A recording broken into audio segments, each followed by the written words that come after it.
Network Entertainment. Are there any adventures you're looking forward to? Something like that? For adventures, well, actually, now I'm thinking of getting a electric bike. Yeah. We were chatting about We chatted about it now kanina. that Buck is here. Baka Buck can give advice. Yeah, I'm actually curious to see Suron eh. Parang like a dirt bike, I'm just waiting for CFMO to launch their electric bike. Oo nga eh. Pero may for me, it makes teasers sense. before. Masyadong secretive kasi itong CFMO to.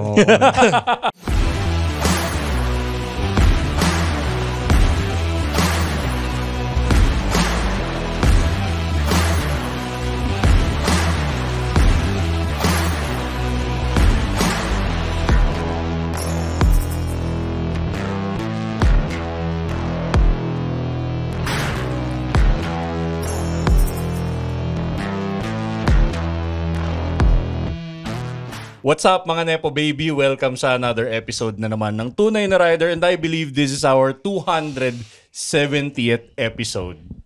And just very fitting, isa sa mga nauna na guest ng Tunay na Rider ang ating panauhin ngayon.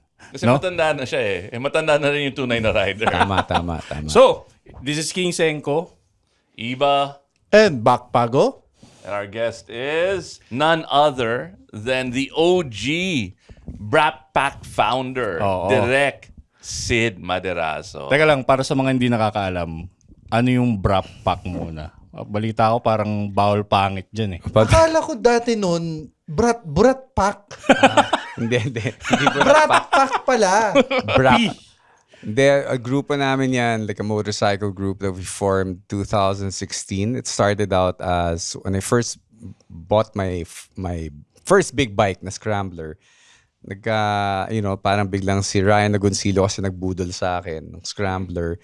And then si Echo bumili rin pala. Jericho Rosales. Pero Ryan's been riding since we were in college. Yeah. Kabatch ko yun and then eh. he stopped. And then his passion for motorcycles got rekindled and he bought a Ducati Scrambler. So biglang, and then we got Paulo Abrera, Drew Arellano also bought, and then we formed that group. Ang nakaisip na name, si Echo. Uy, shout out kay Paulo Abrera. Product niya to. Yeah. Tama, Kickstars. Start. Ang daya ng ang daya niyang Brat Pack na yan kasi unang-una, dapat gwapo ka, bagsasali ka. Sobrang exclusive. Cliquish. That's why. Cliquish, That's no? why. Hindi binanggit yung pangalan ni Toady. Diba? Then ibang kasama sa Brat Pack eh. Teka lang. Ibang iba eh. Pero hindi talaga Ibang guwapo na Pare si Toddy, ang tawag na si Cab, si Cranky Ass Builder. Tanga na, lalo mo yung cranky na yan. Cranky old builder. Cab. So, Si Marco, member niyo ba? Marco Carmona? Or Marco, no. Ang member lang si Toddy, si Odi Flores, si Javi. Hindi niya binanggit yung yung mga mga iba. backstage. Hindi, teka lang, hindi pa, kinikwento ko pa eh. Mga backstage member yun. Tiyari tayo. Can we go to the next topic? Okay. Next. The last time we had you on the show, you were hermiting in Baler and you were birding. I think they had just delivered a CRF. CRF ba? Yeah, I bought a CRF from Roscoe. Yep. And he kindly delivered it to Baler. And since it was strict, nobody could go through. I had to meet him at the border and get it. Because medyo tricky ang ron. Yeah. Medyo tricky ang Very in strict. and out ng motorsiklo. Yeah, very And strict. I want to say by thank the you to dam. Roscoe pala. Kasi kung hindi dahil kay Roscoe, hindi ako makapunta sa MotoGP. Sa Japan. Alam mo bakit? bakit? Hindi siya makapunta eh. May So- hunting seat. Him and like 2 other people from Wheeltech were supposed to go. Okay. Sana next time hindi din makapunta si Roscoe. Oo nga. At saka si Maraming Iba salamat. hindi makapunta sa Si Iba. Para may dalawa. May Panglima ka. +1. Anyways, maraming salamat Wheeltech. Yun. Indirect sponsor of my trip to MotoGP. There you go. Okay, so yeah, you were there. You were into birding. Now, fast forward to today. Yun yung 24th episode, yun tinutukoy nyo yun? Okay. Kaya pala hindi ko matandaan kung nag-appear ba ako sa studio. Tama, I was online, I was in Baler, I my family, and I got stuck there. Not really stuck, but intentionally wanted stuck. to Isolate yourself. isolate Yeah. ourselves during the pandemic. So we And stayed there open for air. 9 months. And then that really changed everything for us. Tsaka For may me and my typhoon family. So ngayon, balik ka na dito sa Maynila. No, I live in I live in El Nido. So Mas we malayo moved pa. because of that experience. Actually, mas malapit siya. If you think about it, it's the 1-hour flight. Kung Baler, pare, 7 hours ka doon. I love Baler. I love the people there. In fact, shout out to Mayor Rhett Angara. In fact, it was really a pivotal moment for me to decide and my wife to move to the province because of the experience there. Pero yes, sama ka kasi nga eastern side yon. Kaya nga maganda yung waves di ba? Kasi walang haharang. Yeah. Ikaw yung welcoming mat Open ng mga ocean. bagyo So during our stay, there was about mga 3 to 4 typhoons. And the last typhoon we had to evacuate and go to a hotel inside inside town. So now you're and the last time I saw you, I think Was that the CF Moto in El Nido? The CF Moto launch in El Yeah. Nido, which Yeah. was epic. Ikaw was- yung that mga, was epic. and that was all thanks to you, di ba? Well, no, it was all thanks to Camille. But this is the Si- origin story. The Si origin Camille, story. sa mga nanonood, no, si Camille, nandyan lang sa Oh, paligid. Di siya nyo yung nakikita, camera, pero siya yung camera woman. Nasa likod siya ng camera. Siya yung nag-order ng pizza for us. Ha? So we have to be super nice. So kwento ko lang yung origin nun. And I think it was the most memorable. And I'm proud of that. Kasi si Camille called me and asked me na, if I can do a video, right? For this new lightweight or middleweight adventure bike. Okay? So I got excited and I told her, since I live in El Nido, why don't we shoot here in El Nido? So, minumura ka ni Camille. Hindi, ano muna. Shoot pa lang yon Camille, di ba? Shoot pa lang Shoot pala. yun. Okay lang yung shoot. Okay. Tapos biglang sinabi ko kay Camille, why don't we Nako. launch the bike Nako. here in El Nido? And then sabi ni Camille, Planado yun. okay. Sabi ni Camille, okay. How much do you hate me? No. Pero sabi ni Camille, sige, yes, I think I'm open to that. Tamang-tama in a few days, pupunta yung mga taga CF Moto China. yung principal, bale. Yes, Ganyan. di ba tama? On a few days, di ba? Sila Hudson, sila ano. So Camille said, create a deck, a presentation deck. And I did. Nako. Like all the beautiful stuff about El Nido and all that. And I even created a rough plan on the route para yung experience mo may on and off-road. Kasi kung may mascot yung El Nido, si Sid yun eh. Okay. Yung parang sa Japan, di ba? May mga cute representing each city. Ako yung Si Sid ambassador. yung Mascot. Mascot. Ambassador mascot. Di ba? Ng El Nido specifically. So yun. And then after you presented, after a few days, they were already in El Nido. Checking the place out. They went to Ocular agad? Pinatubo, Ocular, and then they went to El Nido. And then the rest was history. Which, by the way, Direk, itong launch na ginawa mong to, ni camera woman natin, no? Unang-unang motorcycle launch na ginawa sa Pilipinas. Na-global. Yeah, na-global. Yeah, na-global. Yeah. Journalists from All over the world. like Europeans, Americans, nandito. We're about mga 200 plus, no? Hence the stress of Camille. Yeah.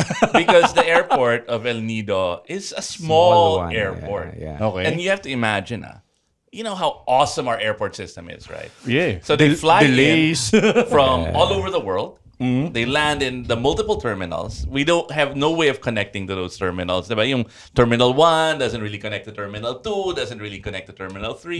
Yep. Then you have all of these people. How many people from all over the world? Ayaw nyo na isipin. Ayaw nyo na 200 isipin. from all over the world. Okay. And si Camille had to figure out how to get them Superwoman to El talaga Nido. tong... Tapos ngayon, may hawak ng camera natin. all around. Yeah. Tapos Maklase talaga. uutusan nyo pang kumuha ng pizza sa baba. In-order niya yun eh. Hindi naman daw forced eh. So no, but it was an awesome experience. Oh, yeah. I mean, wala na. Any other launch pales in comparison to that launch. Kumbaga sa game ng Top Trump, siya lagi yung tatrump ng ibang... Yeah. The launch was so good. Yeah. It Sid was, and I ended up buying, yeah. getting nga, no? 450 MTs. Yeah. Oh, curious ako, Direk Sid. I'm sure marami ka na naging bike through the years. Dun sa Palawan ngayon, sa El Nido, anong motor mo? I only have one, which is the CF Moto, the 450 MT. Next naman. Yeah, and yeah. But you have other CF motos, di ba? I have another one here in Manila. No, not a motorcycle. Side by side. In El Nido, I have 2 small CF Moto 110s for the kids. I have a UTV, the CF Moto U-Force 1000 XL, which is our family car. Wow, car. And No, then, it's the side by Oo nga, side. side by side. May na bubong, side by side na mahaba, 6-seater. 6-seater. Kumbaga wala ka lang doon Pang Jurassic Park. Oh. Wala ka lang doon aircon. Yeah. Oh. Pero may windshield naman, kaya pag umuulan, walang problema. So that one is set up for overlanding. May rooftop tent na, may ginawa ni Joma of Hitch Pro, yung bedrock. And then, ang toy ko doon, my everyday Di car. ba lahat would yung be- toys? Hindi, yung pala yung gamit would be the Force Sport. Kasi, nabudol ako ni Camille. Hindi, sobrang nagustuhan ko. Kasi it was also connected to the 450 launch because Camille, CF Moto, brought all these cars. Like, for a while, there was nakatago lahat sa bahay. Camille, not only did you bring 200 people there, how many vehicles did you bring to There was a total El of about Nido?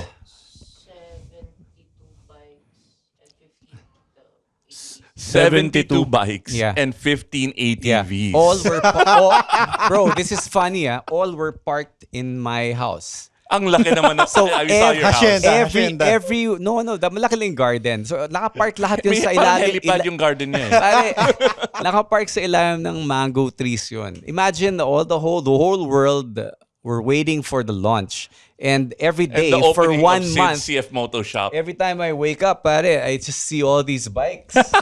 It was just a surreal experience. And then si Camille brought the ATVs in side by side and I tried the 4-seater and I loved it and then I got it from her. So yun ang everyday toy ko. Okay. Yeah, kasi it's more sporty, it seats 4 people, it's fun. So everything else is practical. Yung toy mo lang yung yung 4-seater. Yes, sabi ng asawa ko, benta mo na yan. Oh, king. So yun ang El Nido garage. Breathe in and out. You deserve peace, and sometimes peace starts with a clean home. With CleanWorks, you don't just get a spotless space, you get mental clarity. Professional cleaners, systematic service, hygienic, safe, and stress-free. Let CleanWorks handle the mess so you can focus on what truly matters. Rest, family, or just your time. Clean space, calm mind. Book now at CleanWorks PH on Instagram or Facebook, or call 0966 200 6910 to schedule your cleaning. Because self-care starts at home. Doon sa El Nido, kumusta ang riding doon, Direk? Marami bang doon? Marami rin bang rider doon? Sobrang dami because I was lucky because we have a community of El Nido riders, motorcycle riders. Like big bikes? Yeah. In fact, Dale, you met Dale, Yeah, right? of course. One of my good friends there. So What a Dale, character. Yeah, Dale, sila Ano Nani. yung grupo nila? Yeah, they formed this motorcycle. They built this motorcycle tour called Lacwa. The Lacuachero. Lacuacheros. So they have a correct. Lacwa Cafe and all their bikes. They have CF Moto 450s. They have all types of dirt scooter. bikes. You and can rent You scooters can there. rent. Yeah, so and then they do hardcore tours, enduro tours. Oh, I could imagine kasi mabundok ang Palawan di ba? Apart from the dagat. Yeah, and then talagang binubutas talaga nila yung mga trails. So, which is also good for us kasi at least kung anong binutas sila, we can also do biking there, di ba? We can cycle, we can also, if it's wide enough, we can explore using the Si side by Sid, basta sides. may gulong. Sinasakyan niya eh. Curious ako kasi 'di ba dito sa like Luzon, Visayas, Mindanao uso yung mga loop. Diyan ba yung Palawan kaya siyang i-loop in how many hours? Well, Malaki yung Palawan. but Malaking mahaba for yun, El diba? Nido, let's say, for the launch of the 450, we did the El Nido Northern Loop. Actually, si Buck kasama ko rin sa launch eh. Ako nasa baby group. Si Buck kasama niya yung mga Foreigner. foreigner. Diba? Akala nila kasi foreigner ako eh. From Mongolia. Pero OFW. mahirap yata yun doon sa ATV park, di ba? Oo. Yung may mga level 1, level 2, level 3. Pero ang ganda doon kasi the roads are really good. Kung pave talaga. Pero kung rough road talaga. So tama lang, sakto lang yung... Sakto yung 450 MT mo doon. Okay, so dito sa city, ano yun naman yung mga sasakyan mo? Okay, dito sa city, ang motor ko, I have my old BMW GS310 which I got into an accident in back in 2018. Viral yung episode. Viral na bike yun. Oo, yun. So, hindi ko mabenta kasi alam nila na Mabibenta yun. Pero- That's the day Sid became a safety gear advocate. Yes, because after that accident, I never ride without my airbag vest, which I think is very essential. And I tell that to all my friends. Sadly, that's only motorcycles. Wala kang special safety gear for skateboards. Wala kang Wala. What are the other? Wala. Yung sa skateboard, iba yun. Let's not go there. okay. Moving on. So, but yeah, but seriously, man, I don't like that's a worst BMW bike ever. To be honest, because I don't think it deserves a BMW badge. Yung It's a 310? Bajaj yata. Hindi ba Long. yung Taiwan? No, Kimco? no, not Kimco. I think it's an Indian made. I think Indian Or yung is it Indian. Bajaj or. Anyway. But anyway, it's a crappy bike. Anyway, next is my 450 MT, but it's in the shop, right? Camille? Wait. So it's not in Palawan? No, I have two. Two. Yeah. Thank you, Camille. Wow. Thank you, But Tito wow. Boy. Thank you, Tito Boy. I love you, Tito Boy Lou. Yeah. So may province 450 and may city 450. Yeah. Galing. Parang And mga the- anak lang, no? Meron sa probinsya, meron sa 450 syudad. Tagalog. 450 Bisaya. So yeah. So and then I have my best friend's bike, the Bonneville, the Triumph Bonneville, which well, since my best friend passed away this year, my inanak Rel said that I should keep the bike while he's still, too young to ride. How old So Rel is, I think, it's around 13 or 14. Pwede na mag-training kay Buck yan. Mga off-road lang. Oo. Yeah, pero I'm not sure. So anyway, that's the bike that I constantly warm up. But ever since that, kasi parang I don't have that itch to ride anymore. So Wala yung your life partner. yeah. So, I mean, I can imagine why. Yeah. So but maybe it's his birthday in a few days, so maybe I'll ride it. Tara, let's celebrate his life, man. Pwede. Gisa ka doon. Saan nyo gusto mag-ride? Sa Palawan o dito? Kahit sa Starbucks. Starbucks lang. Okay na. And we can chat Starbucks. about Derek. Yeah. Are there any adventures you're looking forward to? Something like that? For adventures, well, actually, now I'm thinking of getting a electric bike. Yeah. We were chatting about... We chatted about it now kanina. that Buck is here, Yeah. baka Buck can give advice. Yeah, I'm actually curious to see talaga? Suron. Parang like a dirt bike. I'm just waiting for CFMO to launch their electric bike. Oo nga eh. Pero may for mga me, it makes teasers sense. before. Yeah. Masyadong secretive kasi itong CF mo.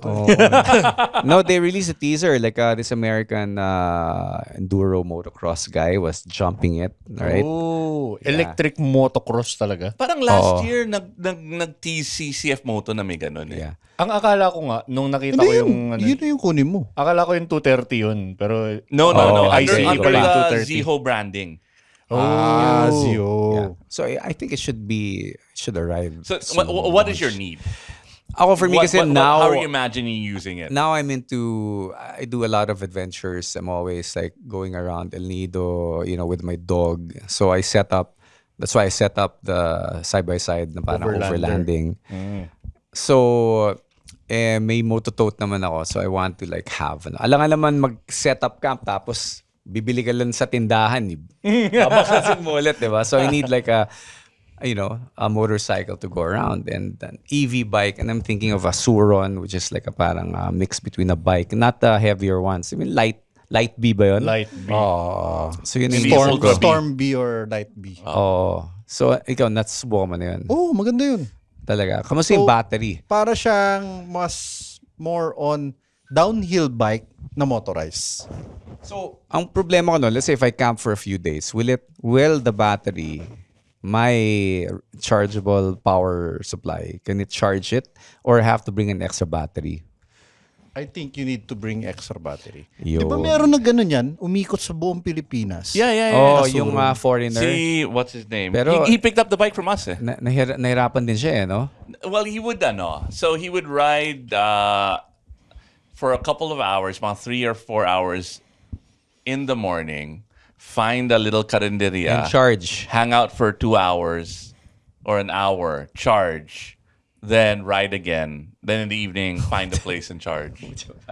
Pero ako sa tingin ko, kung gagamitin mo siya for camping, lalo na kung maglalagay ka ng load, mas maganda yung yung Ultra B. Ultra B. Yes, yung ba yung mas malaki? Yeah.